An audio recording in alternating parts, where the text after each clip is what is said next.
I'm waiting for my little text.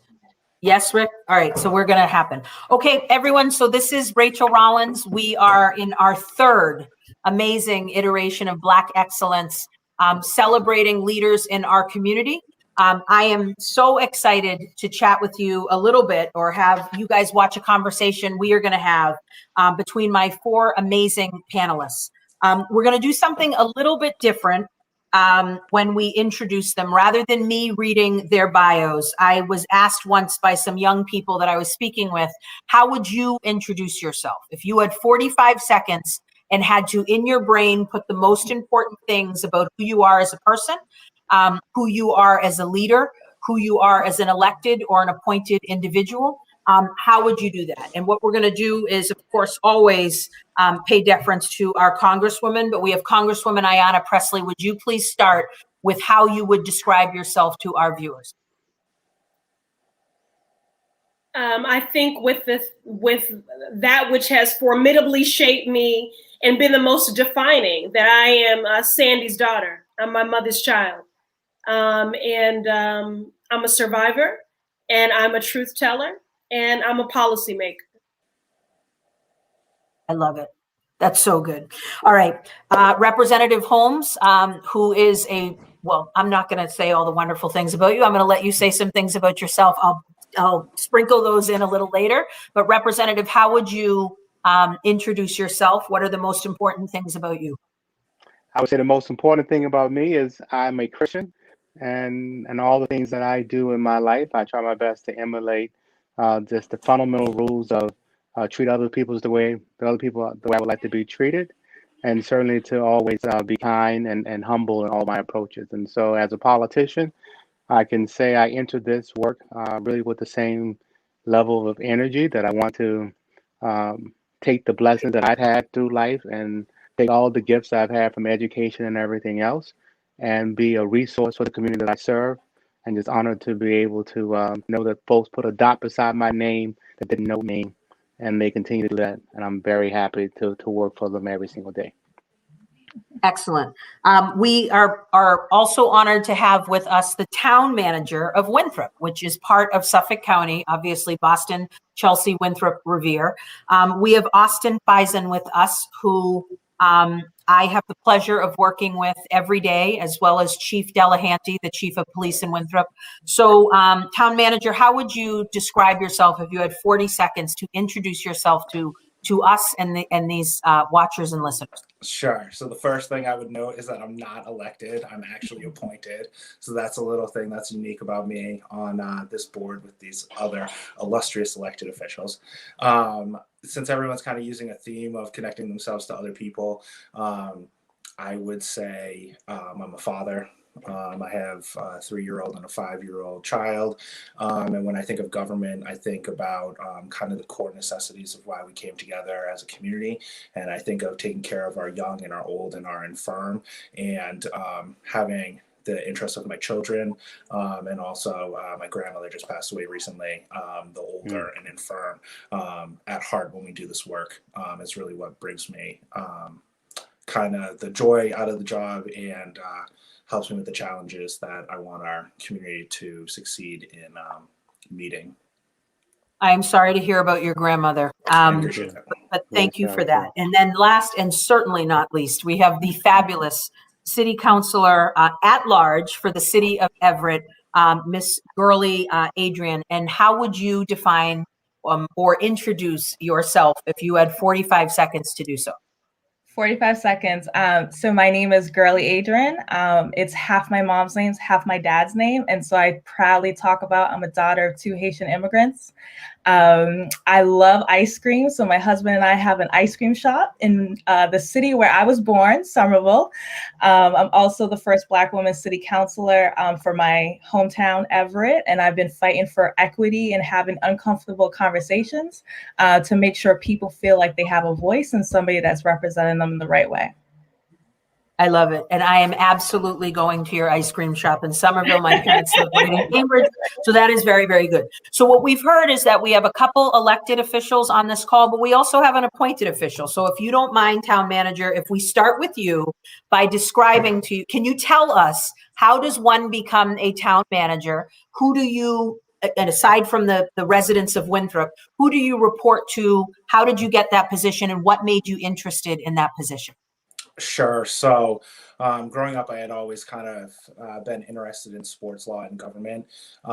Tried out law school, didn't really like it. Worked in sports a little bit, didn't really work out in that. So then found a way to get into government. And I went to Northeastern for graduate school, and Governor Dukakis was there, and he was very adamant when we worked together about local government and the intimacy of your impact. And that's something that I've really taken to heart in how I've approached my work, is trying to fix like low-level problems that I can help people with day to day. Started in Somerville as an analyst in the mayor's office, and from there took on department head assignments, worked in Brookline for a period of time, came to Winthrop. A lot of budget work, helping communities make decisions.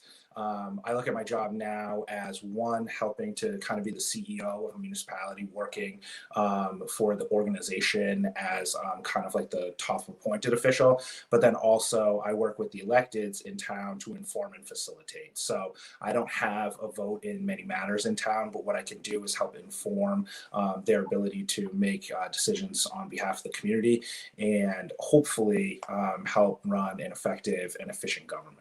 Excellent. And who technically appoints you? Is it the city councilors of Winthrop? Yes. So it is the town council. Town council approves a nomination by the town council president. And I was actually just extended last week, actually. Congratulations. Thank We you. were here. Thank you you. heard it first on Black Yes, Excellence. Nice Rachel vote of Rollins.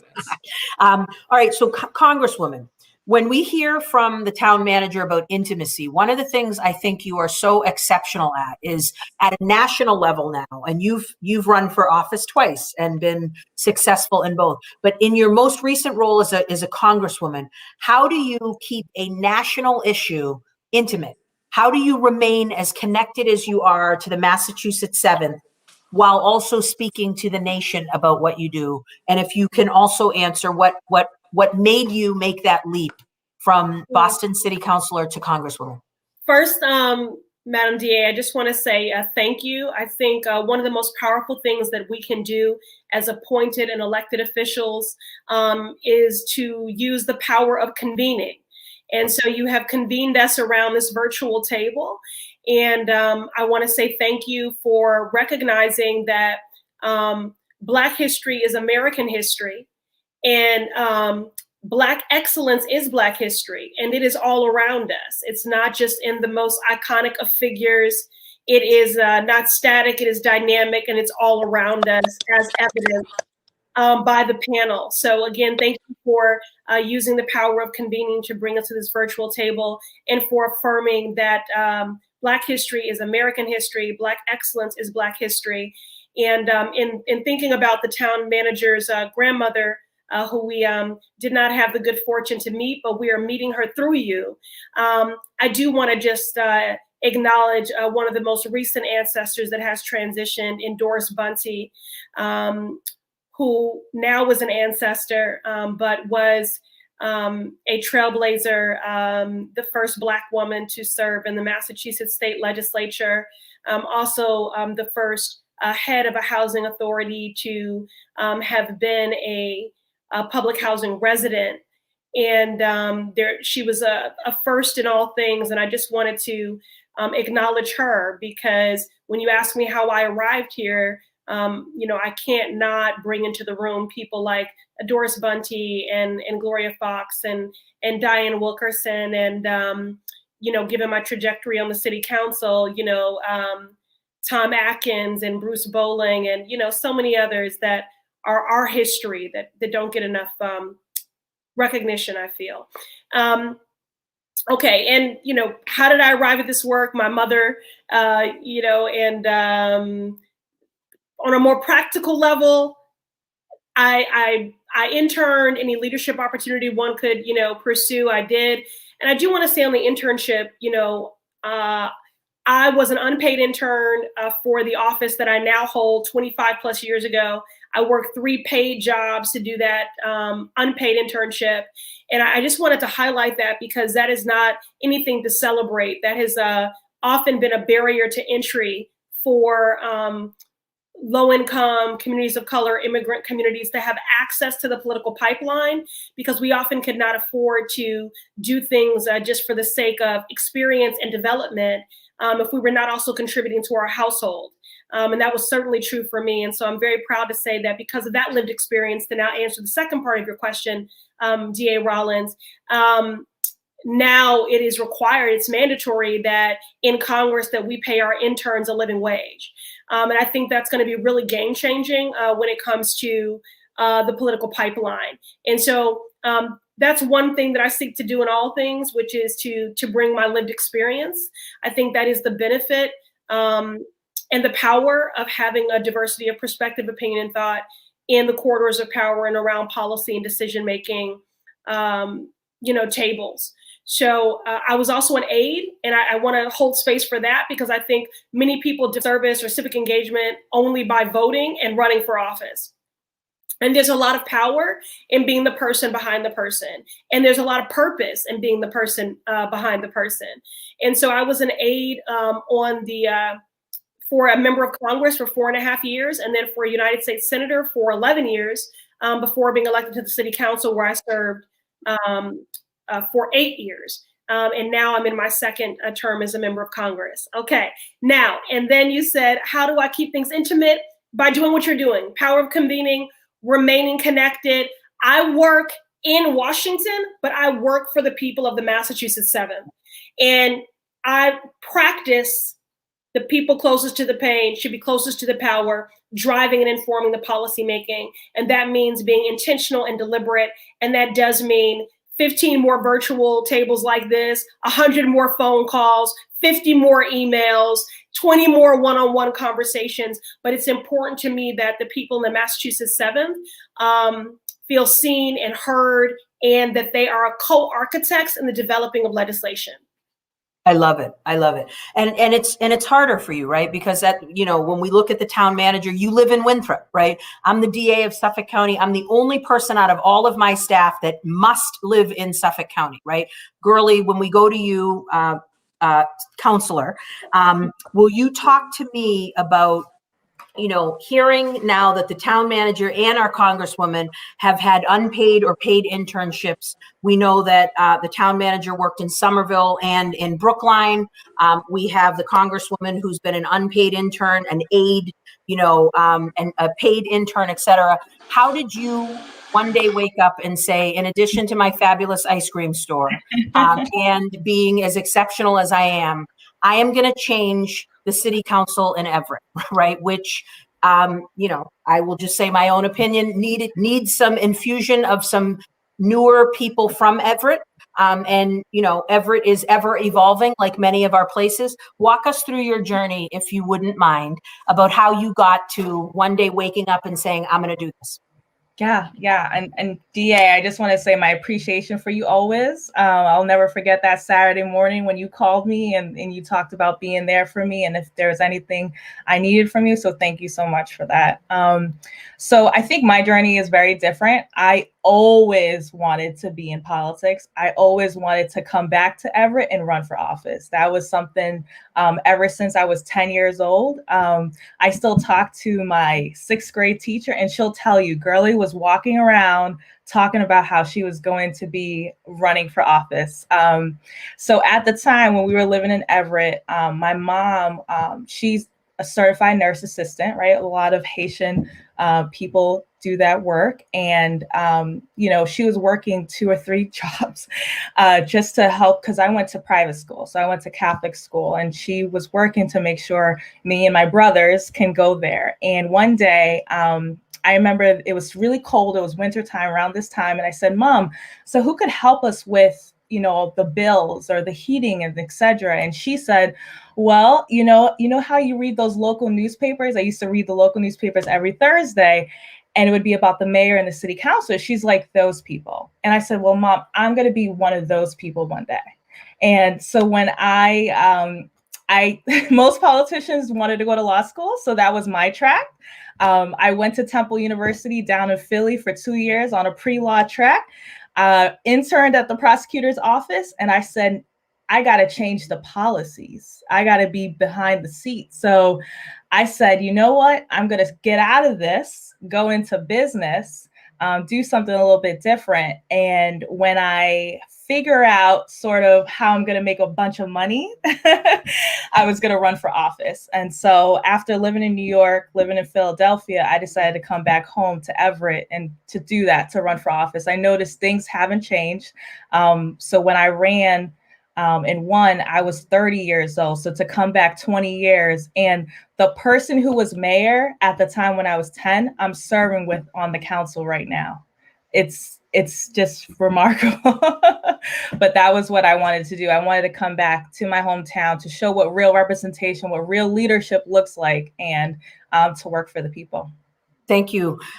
Representative. So we have had some wonderful people, present company included, who were maybe not born here, but made this their home. Can you tell us a little bit about where you are from originally, where you now call home, which better be Mattapan, and a little bit about why you decided to, well, you haven't hung it up yet because you're still a very successful CPA and finance guru, but walk us through your choice to serve the people of the Commonwealth as a state representative. So I hope you can hear me fine. Devin texted me that you were having a little problems. So that's why I came out for a moment.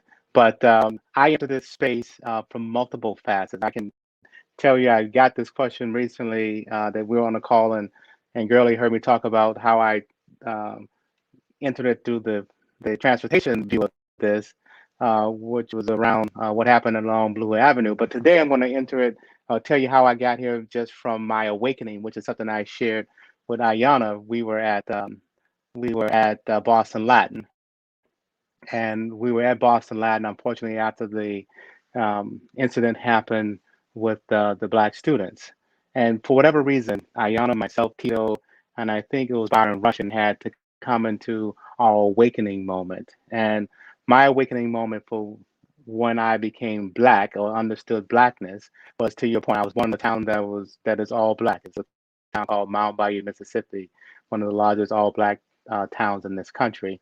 And up until I was 6 years old, I actually believed most of the world was Black. And it wasn't until Roots came out when I was 6 or 7 that I had my awakening moment of, I didn't understand. I went to my mom and I had to ask her the question, how did this happen to Black people? Like, don't we control the world? Why is it that a white person would be able to do these things to us?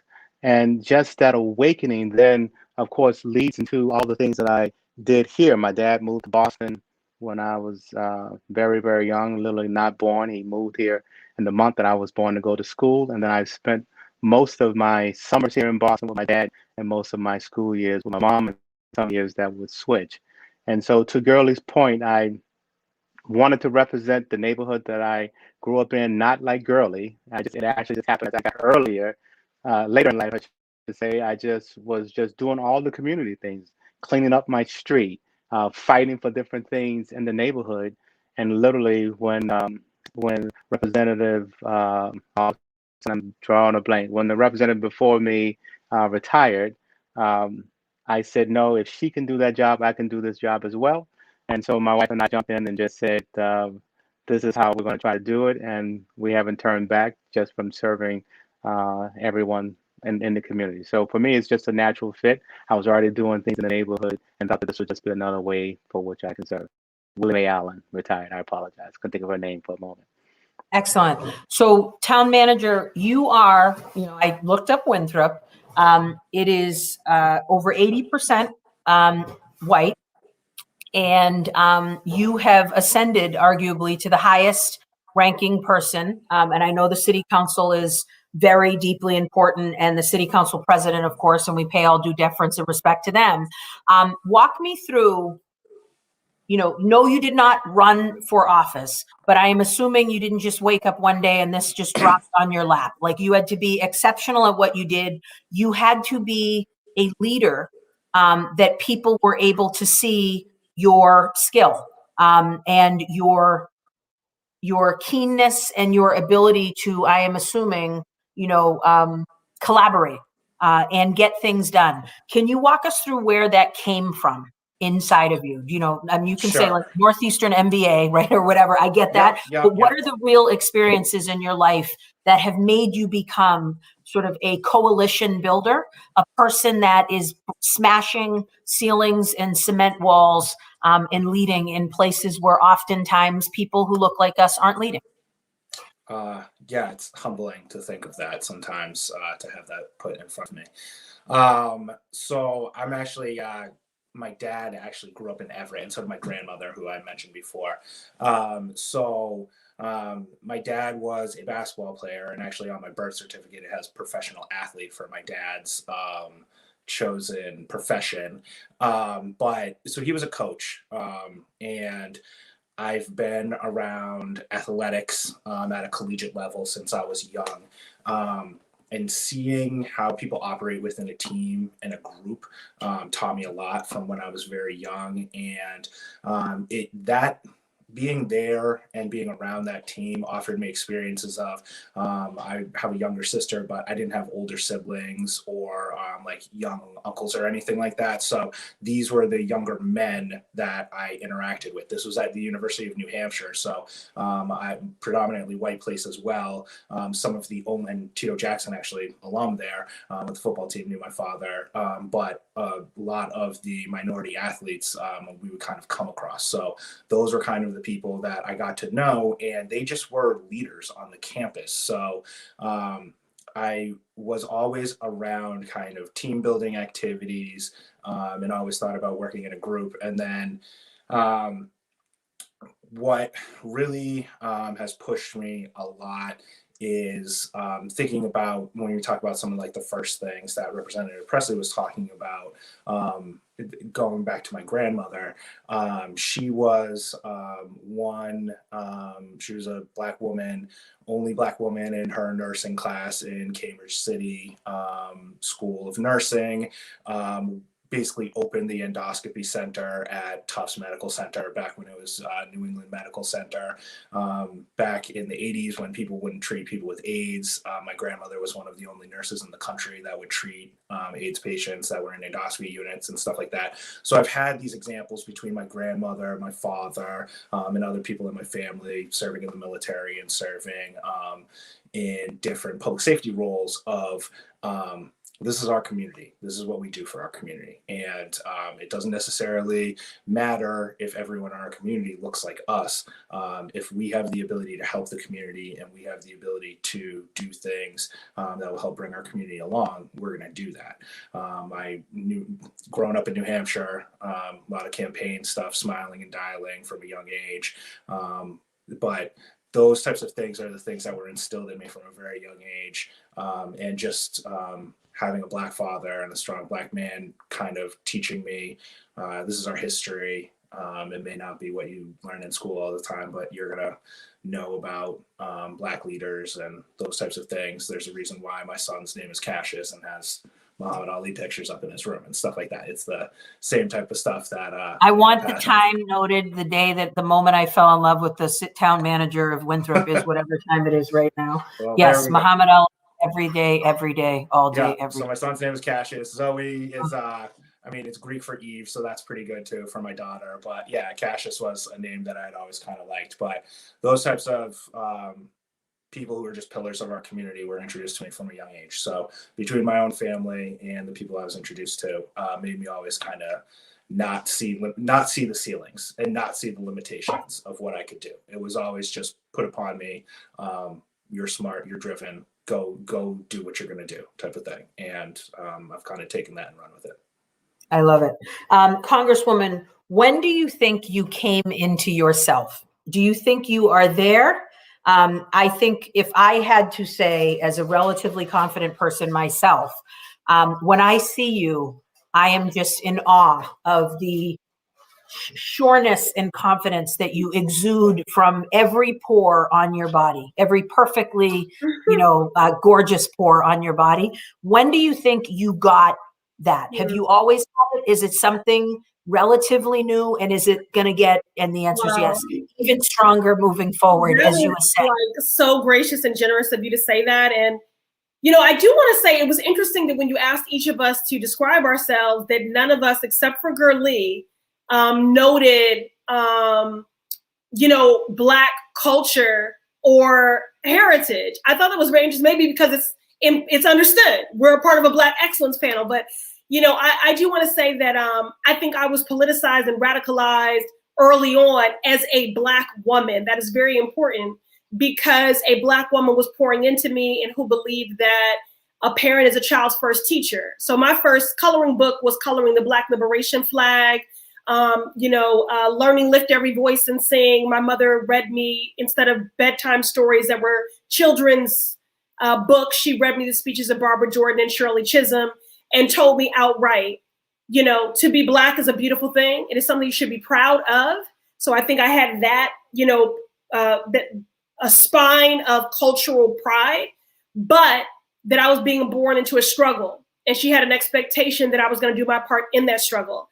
And then, Madam DA, if you'll indulge me, because it doesn't get enough attention, my father, who cycled in and out of the criminal legal system for much of my life, someone who should have been in a, receiving on-demand, culturally competent treatment for his traumas, which led him to self-medicate,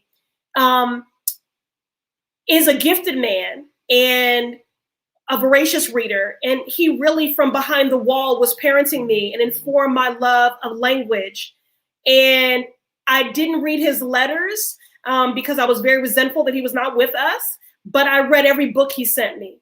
And he sent me, the poetry from Langston Hughes and Nikki Giovanni and, Audre Lorde and Paul Robeson. And so directly informed my Black consciousness. And my father did go on to attain 2 advanced degrees, to become a professor of journalism, and is now a published author. So I want to say that because the media narrative is just my mom, and my father was locked up.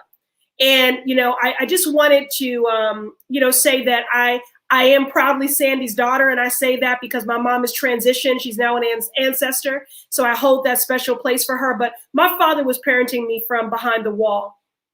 And so when you ask me about my confidence, I don't feel very confident. What I do feel is resolved. And so because Audre Lorde said, when we liberate ourselves, we liberate others, that is what I've sought to do in this work.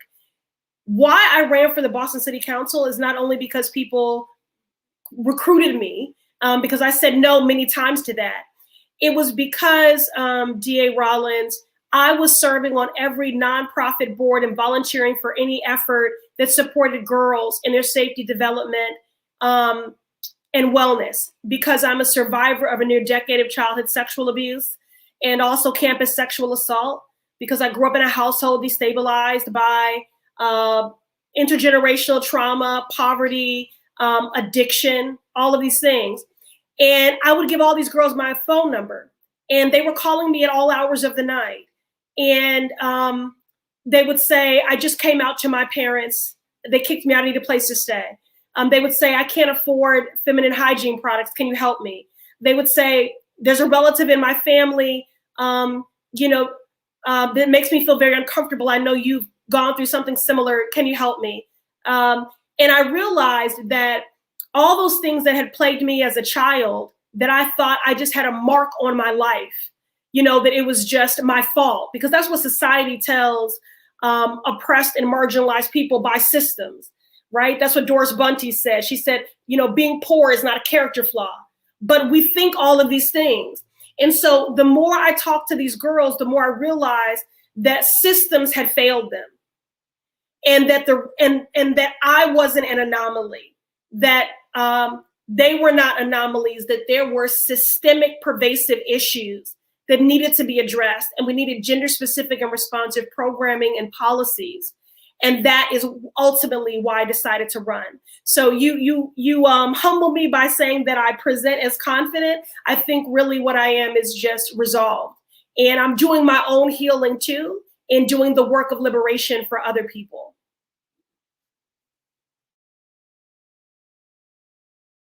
Yourself one thing, maybe when you were, now, how old were you when you came to Massachusetts? You said you were born in Mississippi, but you spent your summers here in Massachusetts and went to school there? Oops. Yeah, you're there. Go ahead. Yeah.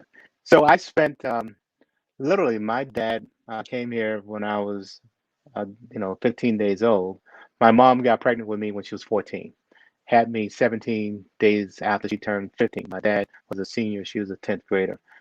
And so when it comes to just this whole thought of Boston versus Mississippi, to AP's point about confidence and being resolved, I can just simply say, when you grow up where the mayor's black, every teacher's black, every person you see basically in the neighborhood is black, there's a sense of thinking that naturally you can have a confidence in your blackness and in your awareness of who you are.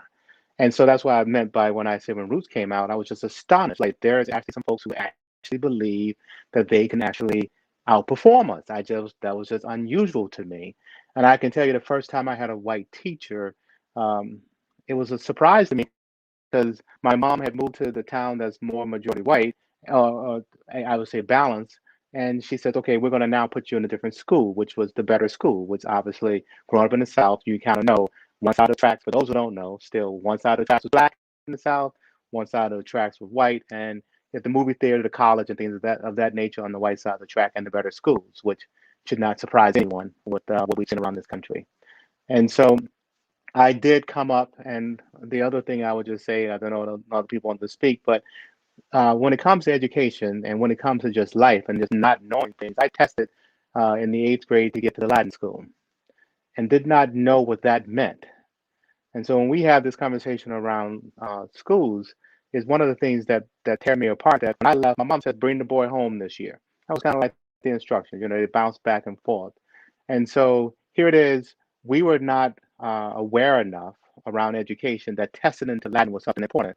Because literally that day when I took the test for Latin, it wasn't like someone prepared me. Someone just said, "Hey, you're gonna take a test today. Here it is. Go take the test." I left and went back into the room, and someone says, "You're now you got this acceptance letter to Latin and to Roxbury Latin." Didn't realize what that meant either. And so when I go back and forth, or when you say when was I here, I was here essentially my whole life. But depending on the year, school years were here, and some school years, or most school years, was in the South. So I loved it because I felt like I had a very good moral fiber, I think, of who I am from Mississippi. And then I can see the enormous opportunity in Boston, because I just think sometimes it's distracted here in Boston when you see the opportunities that's available to you coming from the South. And when you grow up here, it's perceived very differently. So I want to talk to you a little bit about, the sacrifice that you make in your role when you speak about things that a lot of other people might not be comfortable speaking about. And, and first and foremost, thank you officially on record, live at 33 minutes and 9 seconds, to say we appreciate all the work you do for our state legislature and saying and exposing things that aren't fair, and oftentimes when that happens to possibly your own personal detriment regarding ascension and other opportunities. Can you walk us through why you do that, and what drives you to do that? Sure. So, as I said, I grew up in the town Mount Bayou, and I look at just growing up, Benny Thompson, who serves with I do that all the time with Congresswoman Presley. His wife was also from Mount Bayou, and she was about 6 or 7 years older than my mom. And so, of course, she went to school with my aunts and uncles. And when I think about what my grandfather went through, what my dad went through, and now today, I just feel like this is my struggle. This is the baton at this moment that I'm supposed to carry. And so when I see, in particular now, when I see Clyburn getting old, when I see Benny Thompson getting old, when I see John Lewis dying, when I see um, folks passing away, I know that I have to sacrifice for the group behind me. And so, as I said when I started this conversation, I am enormously blessed. Quite frankly, when you grow up and literally, if you Googled right now, Robert Kennedy and the Mississippi Delta, you would see when Robert Kennedy went on his tour through the Mississippi Delta right before he was shot. You will see that my town in the poverty of the Delta, where people didn't even have, we still had outhouses. When I was very young, there was still an outhouse. And to think about where I have come from an outhouse in Mississippi to where I have now financially stable and able to help others. I'm not going to say there are plenty in my life. I'm worth more than $1 million, and that's just an unusual thing for someone who's come from just absolute poverty. To know that I'm successful in the things that I would wanted to done and have done this in one generation for me is amazing. And if I can just grow other folks, is why I sacrifice. And so when I make the statements that I make, they are all true, Madam DA. Every statement I make is true. The Senate has no people of color in its leadership. And so when I say that, it's just a fact. There are no Black people in the leadership in the House. That's just a fact. And I just believe that you cannot come to my neighborhood and ask me for 95% of my vote, my district's vote, and then expect us to not expect something in return. And that is our voice in every single room. I am sick and tired of the Democratic Party making these decisions in rooms that are 95% white and then expect the Black neighborhoods to align to some decision that we were not in. And so I don't want to take over the conversation, but I thank you for the request or the asking that question. I think we have a certain amount that is due us, and quite frankly, I'm going to demand that in every single room, regardless of what the consequence is, and hoping that the folks behind me. I owe that to Clyburn. I literally owe that to the folks who came before me, and that's why I think I have to do it. Excellent. Gurley, can you what do you think the biggest issue, and I'll give you three, that is facing the city of Everett right now? And how are you working in your current role to try to resolve those issues? Yeah. So I think first is, and I'll be honest, like I'm trying to do politics different and trying to be real.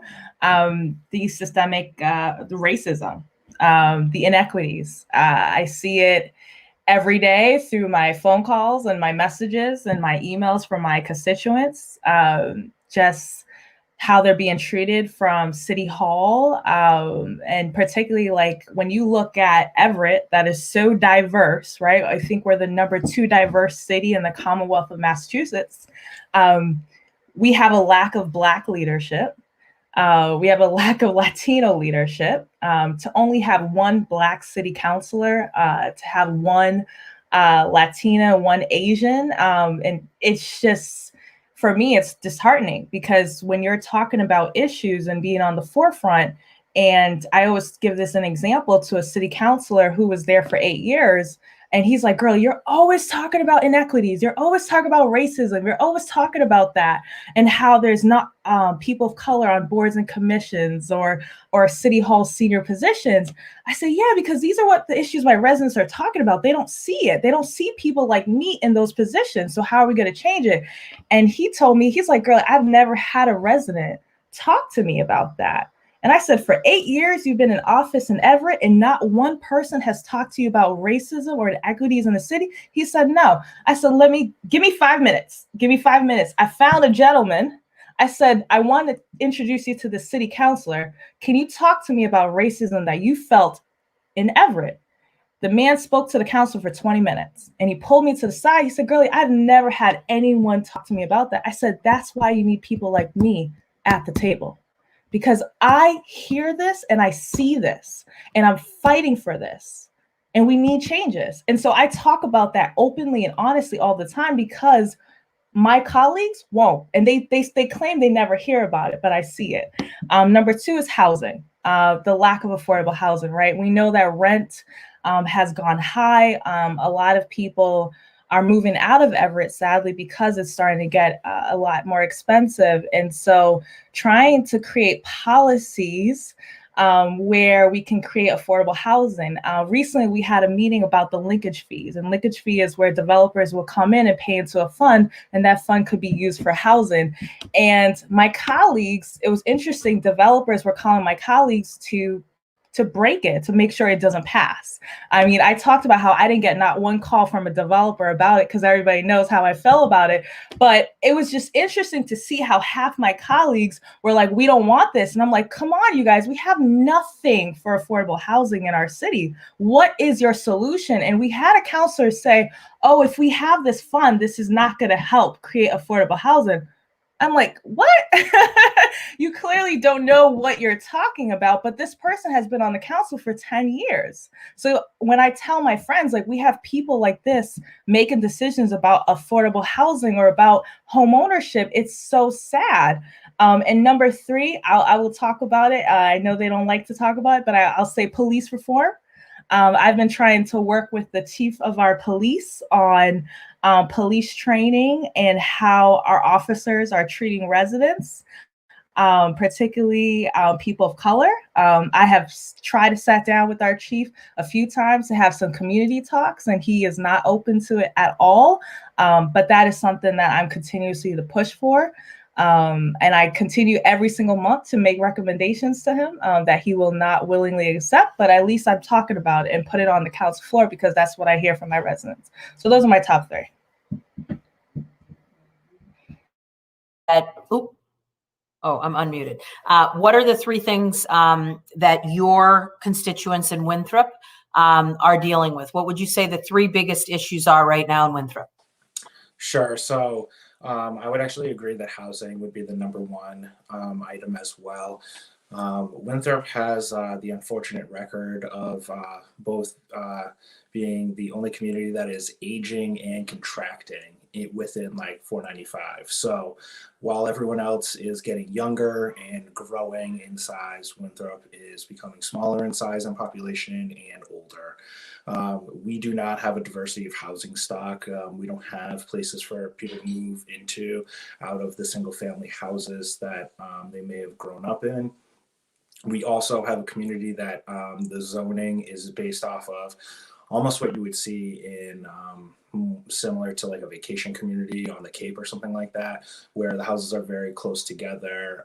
They're not multi-generational housing. So there isn't a diversity in our housing stock. And when you don't have different types of housing, you can't have different types of people living in different types of housing and transitioning between them. So that's one problem. The second problem is it's climate change. Winthrop is essentially the feeder island for the Boston Harbor, and at some point there's going to be a storm that significantly impacts Winthrop, and it's almost going to be the canary in the coal mine of a larger systematic failure in the entire Boston region. You can look at the Amelia Earhart Dam and what happens to the Mystic River if that dam is to fail. All of the when it rains out in the summer now, parts of Boston floods, unfortunately. And that happens in Winthrop as well. Just with the storm, I believe it was last week, there was some astronomical high tides and there's flooding. And these are the types of things where it's not just people need to start thinking about recycling more and things like that. This is more in the mindset of we're going to have people start building their houses on stilts because we are not going to be able to insure them from not having their basements flooded and things like that. The third thing for a place like Winthrop, unfortunately, Winthrop's right next to Boston, right next to a major international city, is that we're almost a food desert. We have one small grocery store serving and a community of 18,000 people. And it's something that maybe you would see in more. You have De Parma's restaurant, which is delicious. There you Let's go. just- We can make sure? All right, but go ahead. I'm sorry, sir. As you were saying. Red Bones. We have all kinds of restaurants.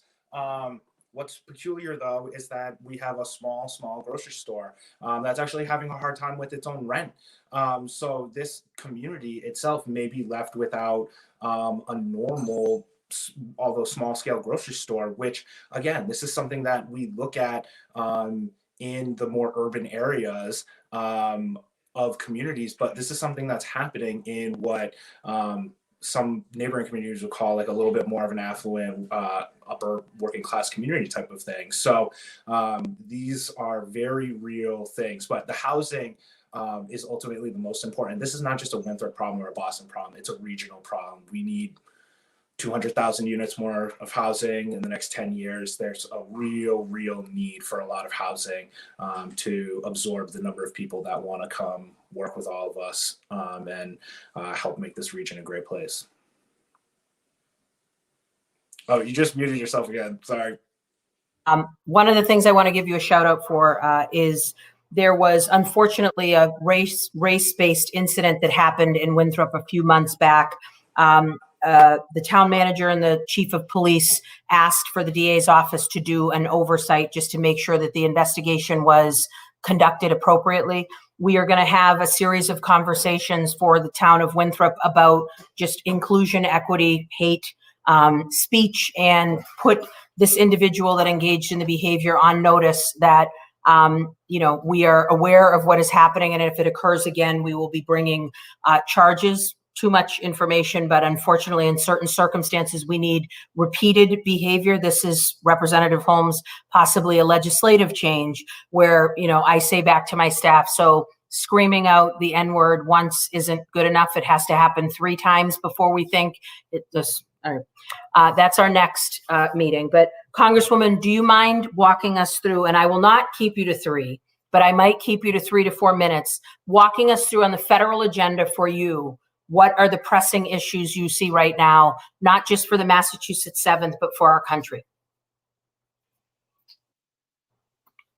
Sure. Well, can't see you all. Okay.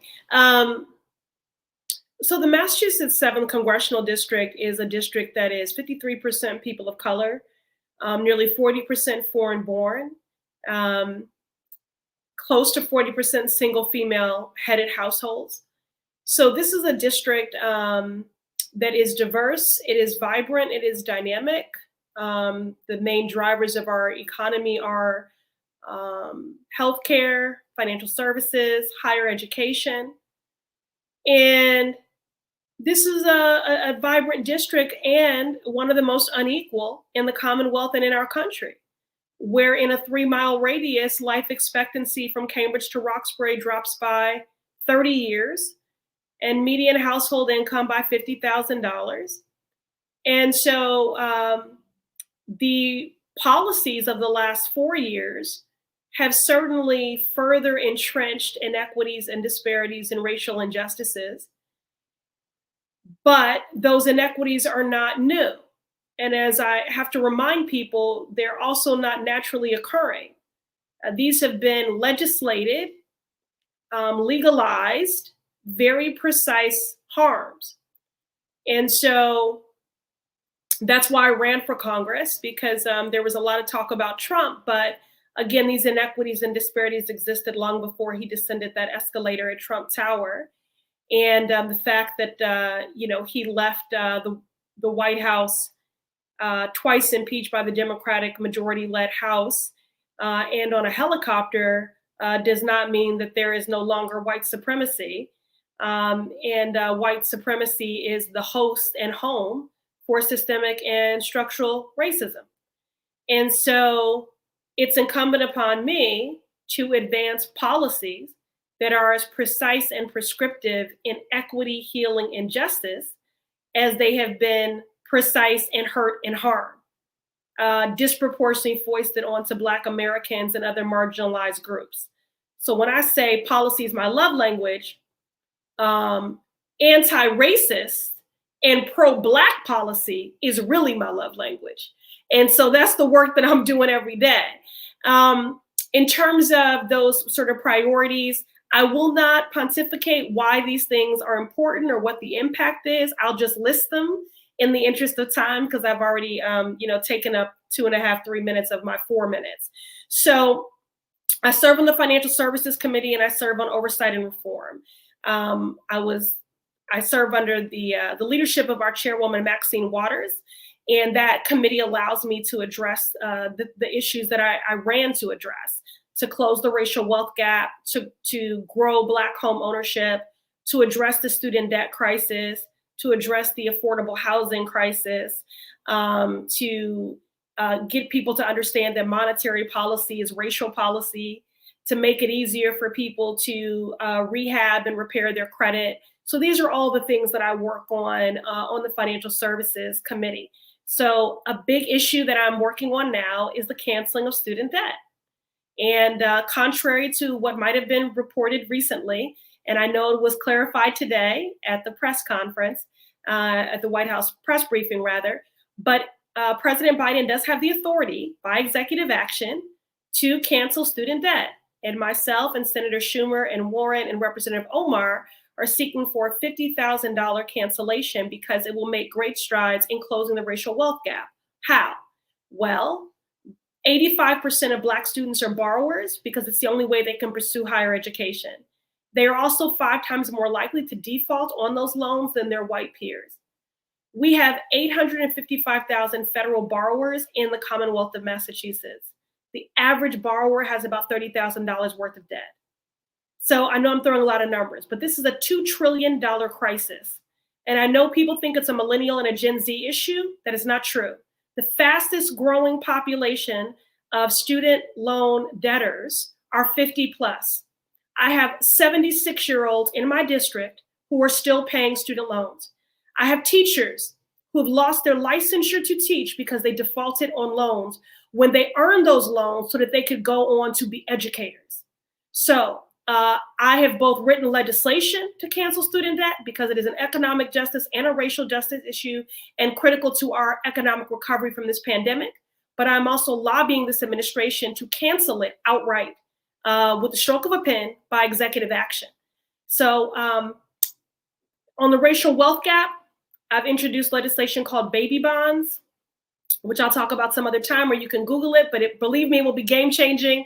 It's a seed account of $1,000 for every child born. It accrues interest. There are additional deposits made based on your family's income.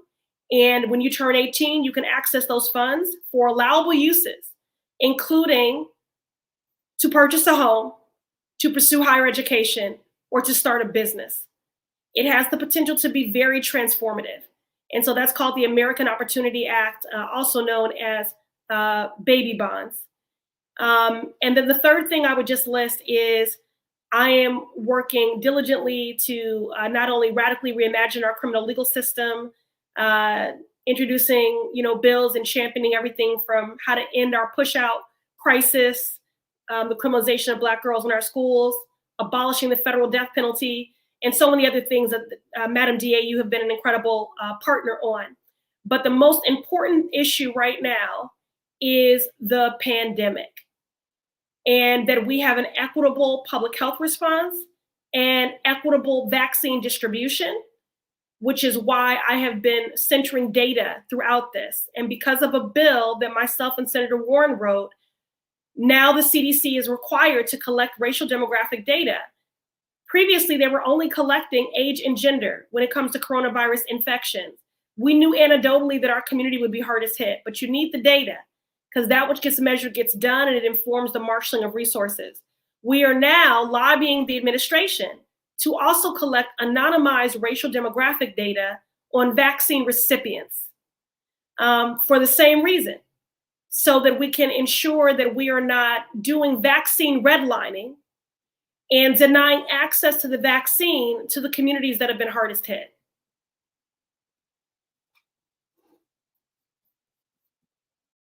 Ooh, we're going to do a lightning round now. All right. So I am going to ask you, Representative Holmes, starting with you, two questions, and then we're going to jump around. And you don't know what these questions are, and they are very important to me. What is on repeat in your earbuds when you break away from being a state rep and are either playing golf or driving to be with your lovely wife and do something and not take all of my phone calls when I'm calling you about different stuff? What do you listen to unwind? What do you listen to get pumped up? I want both of those songs. You have to tell me first thing that comes to mind. I listen to Hamilton. Yes. Oh. So for all of it, right? Because it's so good. I just, sometimes when I want to unwind, I'll throw on, Helpless. I just love to hear the women part, because they were just so strong. But see, but then there, and they're not gonna anyway. I answer your question, lightning round. Hamilton is good. All right, I Hamilton is just good. try to find, whatever mood I'm in. I'll Hamilton jump to whatever song I soundtrack. like. That's a good answer, Representative. I'm gonna Okay. that you get 10 points for that one. And next thing, if I had to ask you, what do you think your superpower is, Representative, and why? Um, And I don't I mean would like, say- can you become invisible? I mean, what are some of the things that you're excellent at, better than most? I would say empathy. My superpower is trying my best to just understand other folks and not put on my characteristics on how I would believe this should be. And so that gets me in trouble though, because I'm able to empathize with folks who normally people would never listen to. And I try my best to embrace those other perspectives because I try to manage knowing that I'm going to try to get to about 7 or 8 people on every issue.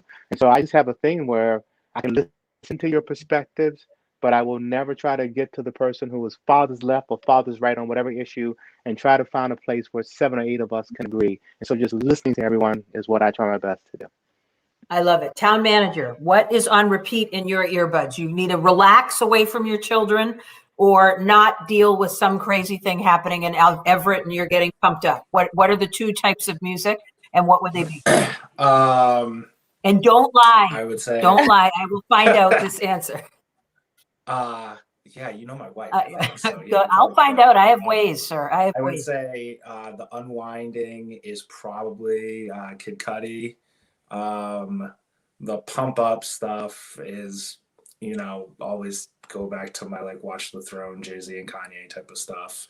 And that's always kind of gets me in the zone.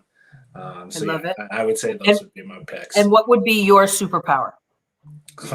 Not empathy, I'll tell you that much. I would say I'm very good at following instructions. Like I'm really good at getting kids' toys and putting them together and stuff like that. I can follow a mean set of instructions for anything and not mess things up. So I would say that's my superpower. I am terrible at that. All right. So how about city councilor?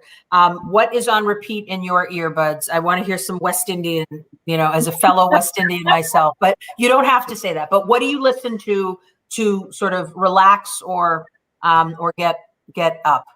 Yeah, so I listen to a lot of gospel music. Yeah, so like Maverick City, Chandler Moore, Dante Bowe. I love they're very soulful, but my faith is really every morning it gets me going. So those are my 2.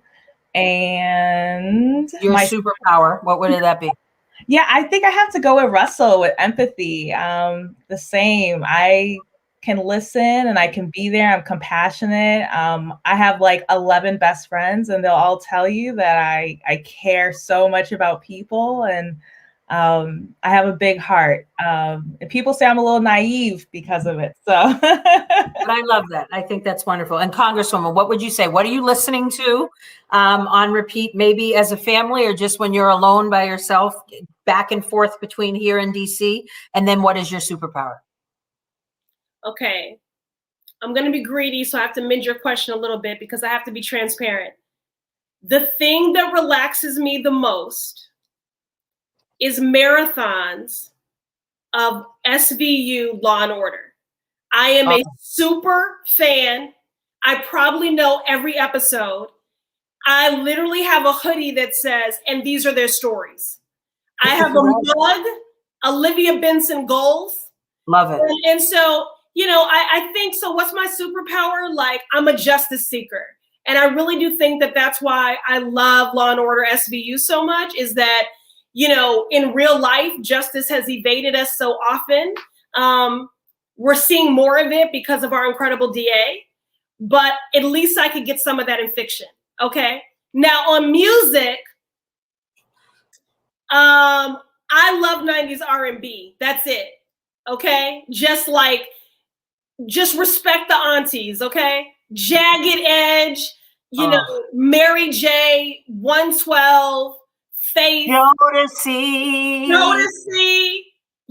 let me just tell you, I was making a playlist for Valentine's Day and I dropped Jaheim in there. He is incredible. Incredible. Jaheim has not gotten the love that he deserves. I just need to say. Jaheim also, I think, does not look incredible right now, but that will be our next He's Black going through Excellence. some things, but I'm going to tell you, Our former Black he Excellence. has Luther tone. Seriously, Oh, he has Luther tone, he for has real. Luther tone. I completely slept on it. I just need to say that.